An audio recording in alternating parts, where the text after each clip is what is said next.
देख रहे हैं चैनल बांगे दरा। पेश खिदमत है किताब बाल जिब्रील का हिस्सा रुबाइयात। चमन में रखते गुल शबनम से तर है, चमन में रखते गुल शबनम से तर है, समन है सब्जा है बादे सहर है, मगर हंगामा हो सकता नहीं गर्म, यहाँ का लाला बेसोजे जिगर है। पहला शेर है कि चमन में रखते गुल शबनम से तर है, समन है सब्जा है बादे सहर है। रखते गुल का मतलब है फूल का लिबास और समन का मतलब है चंबेली। बादे सहर का मतलब है सुबह की हवा यानी नसीम सहर।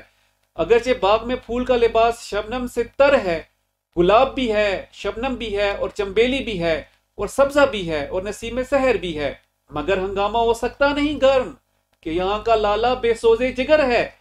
ये सारी चीजें तो मौजूद हैं, लेकिन ये चीजें हंगामा गर्म करने की अहल नहीं, क्योंकि हंगामा सिर्फ लाले के सोजे जिगर से ही पैदा हो सकता है, और वो है नहीं इसलिए कि बाग का लाला सोजे जिगर से खाली है।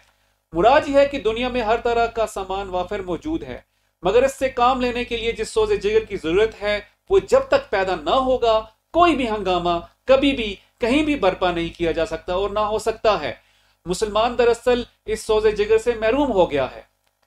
अपना ख्याल रखिए और पैगाम इकबाल को फैलाने और आम करने में हमारा साथ दीजिए।